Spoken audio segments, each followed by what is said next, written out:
Hey everybody, I think I got a really good video for you today. For those of you who watch the channel, you probably know that I'm a London system player. And one thing that I've noticed um, is that there's a lot of people playing the London system that just quite frankly don't know what the hell they're doing. And so I've been noticing that, and I thought, well, I wonder if I can use that as black to exploit the London system players that have no clue. Just exploit that naivete, and then still have something where we get a good position against the people who do have a clue. And so I think I've succeeded in that, and I wanted to present that today. So the first thing I thought I should do, though, maybe is just go through like who this would be a good little system for, based on what you plays an opening as black. So if you play responses where you play D5 to D4, so if you either play the Slav, um, or if you play the Queen's Gambit Decline, this would work great. And I think it would even work well if you played knight to f6 on move 2. So if you're either like a King's Indian defense player, a Nimzo Indian type player, or Queen's Indian player, or something like that, um, this could work as well if you use it when they play bishop to f4 on move 2, because at this point you know that you're facing a London system player, and then you could just safely play d5, um, and not have to worry about leaving your system, because you'd only be leaving it when you're playing against the London system.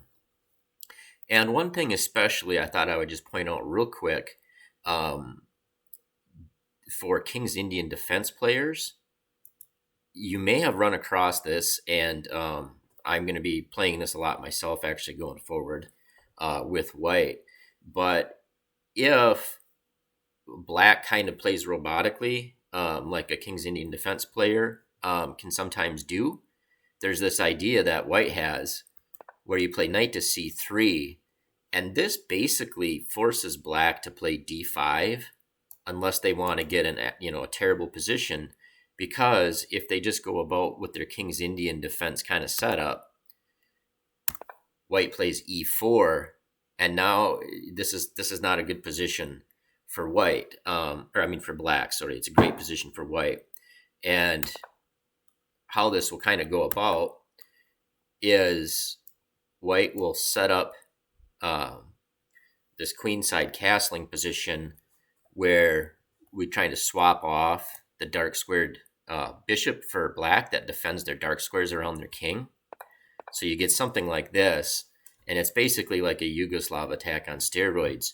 And the idea is white hasn't played knight to f3, so they can play f3, use that to support kingside pawn pushes, play bishop to h6, swap off that bishop, and like this just sucks to play for black. So if you get faced with somebody, and note that this is only good if they play bishop to f4 on move 2, because if they have their knight, if they play knight to f3 on move 2, this is not as good for white, so they probably won't play this system. But if you've been facing this and like you're getting rolled by this, which is a very good chance you are, because basically this system kind of sucks for black, then you may want to consider just switching over to this idea I came up with when white plays bishop to f4 on move 2. Just play d5 and go into the system. So with that being said, I want to just kind of transition over to what the main idea is, on how we kind of exploit players who don't know what they're doing. And we'll kind of get into that here. And we'll go into like different move orders and stuff later on how this position comes about. But I think the important thing is first is to try to understand what a lot of the London system players themselves don't understand, and how we can use that to our advantage. Understanding goes a long ways. So our idea is we're going to play this early c5, and we basically get our pawns out on the 5th rank and our knights developed. That's kind of what we're going to be doing regardless of what white does. Once we know they're playing the London system, and now our idea is once we have this position like this, we let white incompetently walk into this position. And this happens a ton at club level, and we'll kind of look at how this position comes about, and you can see how frequently this happens.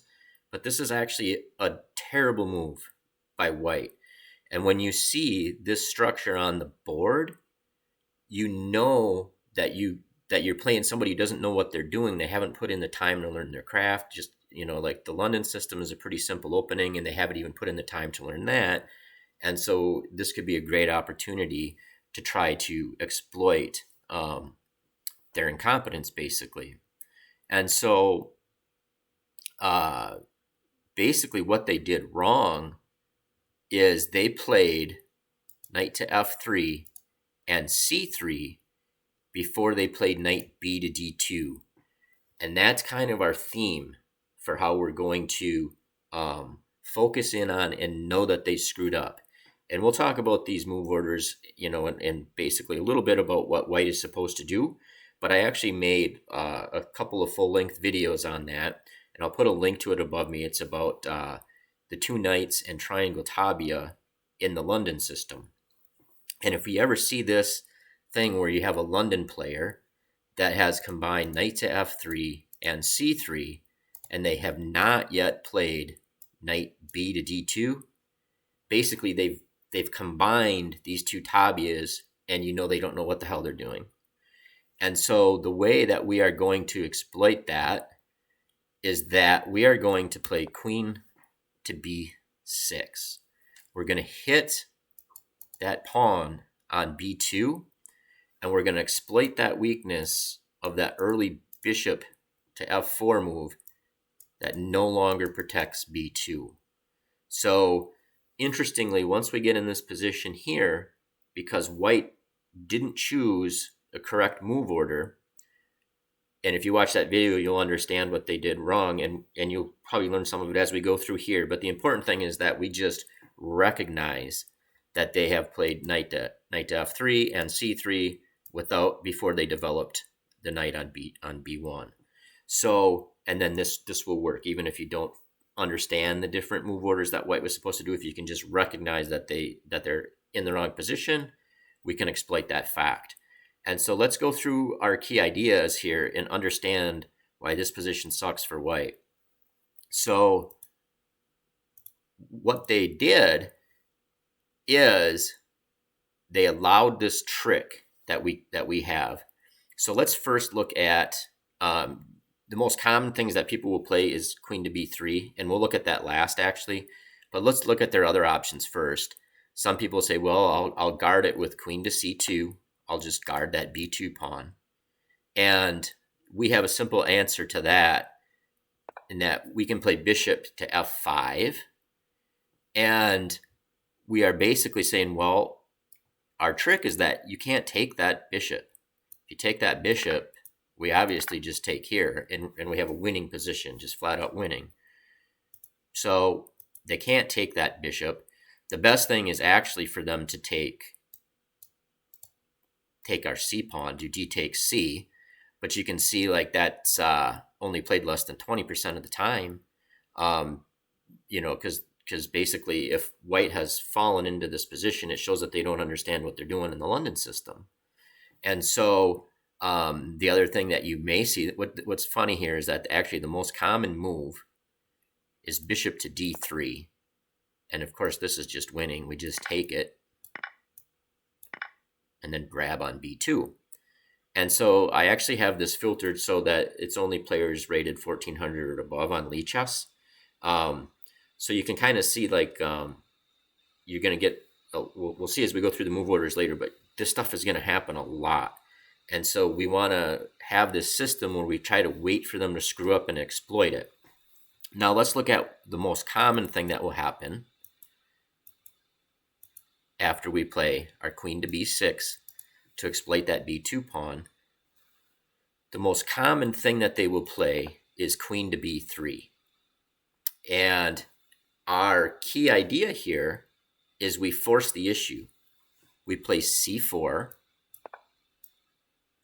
So we hit that queen. We close off this diagonal for the bishop, take the d3 square away, and we leave them with the choice. And it's pretty split fairly equally between what they'll play. They'll either, and both of these are good for us, they'll either take our queen or they will move back to c2. And in both cases, it's great for us. So let's look first if they take our queen. We take back with our a pawn. And now the cool thing is we have this ready-made plan of b5 and b4. And, in the meantime, they're a bit flummoxed. They're floundering around. They're looking for a plan. And you can kind of see why this score is like almost 20% better for black than for white. The computer will say it's not that. It's slightly better for black probably, but practically white got in this position. They don't know what they're doing, or they wouldn't have gotten into this position. And now they're searching for a plan. We know what our plan is. We can just pulse it out. And our plan is simple. We're just going to play. We're going to play b5, and b4. And what's cool here is that if we have this ready-made plan and just blasting that through.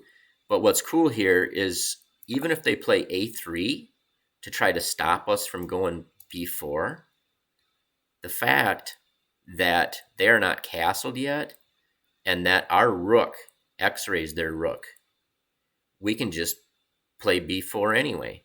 We don't care. And now if they take it, we just take it with the knight and exploit that pin. And this is obviously really good for us. And for those of you who play the London system, you may, you may play a similar type thing where you play c4 against the Slav defense. And if you do, you know how good this thing is, because this is like, like a corollary position to that. So that's the idea if they exchange. And now you kind of understand why it's not good for them to exchange. And the other thing they might do is go back to c2, trying to still guard that b2 pawn. Well, then we have our bishop to f5 trick again. And once again, not sound like a broken record, but this is all laid out in that London system move orders video I made like almost a year ago. And I highly recommend watching that if you're gonna end up using this system, because those two things together, you'll have a really good understanding. You'll be way ahead of the majority of your opponents. So basically, we're in the same kind of idea here. White can't just grab our bishop, right? It looks like it's hanging, and it is hanging, but we get more. We get their rook, and so they obviously can't take it. And so the best thing they actually have is just to go queen to c1. And so you'll see that like black or white just spent 3 moves to play queen to c1. And, we're slightly better here as black. We don't have a winning position objectively per se, but white is frustrated now, and they're likely just rattled. At this point, they're thinking, oh man, at some point I need to learn what to do against this early, these early b6 things, or these queen to b6 things by black. And one thing I should mention too, I kind of jumped over it, but I'll just mention it real briefly. The other thing that white could do here is b3, and that's just like positionally garbage, right? So if they do that, you can look over some games. We won't go into that, but that's just kind of a garbage move. So we've come out ahead in that situation as well. So that's the main idea, is that we are going to, in these lines, we're going to exploit it if they mix knight to f3 and c3 before they play knight b to d2, by playing this early queen to b6 move and hitting this pawn would be back here, hitting the b2 pawn. And it works because of our bishop to f5 trick. So understanding that goes a long ways. We'll kind of look at how this position comes about. We'll just look at a couple of main ways, but you'll see like how frequently the players walk right into this, and you just get this great position just by having just a little bit of understanding. And so it's really cool. And then after we look at that, we'll just look real briefly at what our plan is if they actually have a clue and if they don't screw up and mix these two tabias. We still get a good position. So how does this position come about? Well, once again, watch those videos. I'll put a link to it above with the move orders. But if they do this move order, bishop to f4, now, there's multiple move orders that they can do where they kind of mix this up and have knight to f3 and c3 in before they play knight b to d2. But I just wanted to show a couple of them so we can kind of see like how often it happens. So we would play knight to f6. They play e3. We play c5. Most common move here is c3, but they may also play knight to f3, in which case there's a good chance that they're going to play knight to f3 and then c3, and we'll end up in the same position. But c3 is the most common move. We would play knight to c6, so all we know is we get our knights out after we get our pawns out, right? Now, in this position, even right here, a third of the time they play knight to f3. And we'd have the position we just looked at, where we play queen to b6. When they come out, we push c4. They go back. We use our bishop trick. Life is awesome. So that's one way that this can come up. They don't know what they're doing. They get their knight out. They get their bishop out. Sorry. They set up their triangle, and then they play knight to f3 because they think, oh, I got to develop, got to get castled. And so it's logical what they're doing. Logical if they just have a very superficial understanding of the London system and they haven't actually rolled up their sleeves and taken the time to gain some competence. So when people are negligent, we want to be able to punish them. And I think playing this system gives them a lot of rope. It buys us time for them to kind of mix these systems up and then find themselves in this horrible position. Now, another way you'll commonly see this is out of this move order. And normally they would play the two knights move order, where it's important that they play knight b to d2 before they play c3. But a lot of these players won't know this, and this is you'll be amazed at how often this happens in this exact move order. So we got our kind of simple setup here, right? And in this position, white plays c3 60% of the time at club level, 60%. And then we get in that same position again where we have this easy made plan. We usually get a good position for just a little bit of understanding. And what's interesting, you see this number here, over 500,000 games where people, and just on Lichess here, where people play c3, 523,000 out of 876,000 games that got in this position. And you can see queen to b6 scores 14% better for black than for white. So that's the key idea of basically giving them rope by playing an early c5, then playing our knights out and waiting to see if they play knight to f3 and c3 before they develop knight b to d2. And I know I'm repeating that a lot, but sometimes like redundancy is the ultimate in clarity, and that's like really important to understand. That is our cue. If we see this on the board, this knight and this pawn, and this knight is still parked on b1, then we know we scoot our queen up to b6, use the ideas we just went through, and Bob's our uncle, right? So now you'll say, well, that's fine and great, but there are going to be people who know what they're doing, and then there are going to just be people that are just equally incompetent as the people that walk into this position, but just by luck they play a different move order and they either go into the triangle tabia or the two knights tabia. So what do we do then? Well, we got an easy solution for that as well. Let's look at it.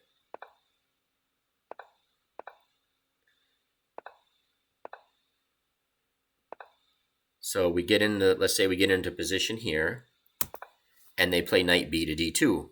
Well, we know we can't get into the position now where they have the knight on f3, pawn on c3, and the knight still on b1, because they've already developed this knight to d2. And so that means this player either stumbled into it or they've taken the time to understand the London system move orders and know this triangle tabia. This is what a player will do if they know what they're doing in the triangle tabia system of the London system. So they know not to combine c3 with knight to f3 before they've played knight b to d2. And what you can do on this is we can just, as soon as we realize when we're playing this system, as soon as we get to the point where it's clear that they are not going to fall in to the trap of playing knight to f3 and c3 before they've developed this knight on b1, we can just take on d5. And what we're going to get is we're going to get this Carlsbad structure. And we have, even if we just have a superficial, I would recommend that you go and watch some videos on the Carlsbad structure and the minority attack. But even if you just have a superficial understanding of this, you'll probably be ahead of your opponent in a lot of the cases. And so this is, roughly an equal position. You can see that black scores a little bit better than white. If we play bishop to f5 here. But the idea is we'll play bishop to f5. We'll get in e6, a6, b5, bishop to d6. And then we can, if need be, put our rook on b8. And our goal is to shove these pawns forward and attack this c3 pawn and try to saddle them with the backward pawn on c3. And this is a real quick and dirty idea of how to play the minority attack, but there's tons of videos on the internet on how to do this, or you can look in that there's books on pawn structures where you can study this, but this is a lot easier to play this side of it, in my opinion. And like, let's say you're a Caro-Kann player, well, you already have an understanding of how to play this, because when you play the exchange variation of the Caro-Kann, voila, we're in this pawn structure, right? You can also get this if you play the Scandinavian defense. This pawn structure arises quite often. So it's a very common pawn structure. It's good to know how to play it, and it's, in my opinion, it's easier to play the black side. It's easier to play this structure where you have this target on c3. So let's just look at one last way where we could kind of, white would know what they're doing, and we just take on d4 again. Would be, let's say they know the two knights tabia, and they actually know what they're doing. So we're sitting here, we're waiting for them. Right now we are hoping that they play c3 and screw up, right? But if they don't, if they know what they're doing, this shows that they know the two knights tabia, and either they know what they're doing or they lucked out. It doesn't matter. We just know that they haven't fallen into our system of knight f3 to c3 before they developed this knight on b1.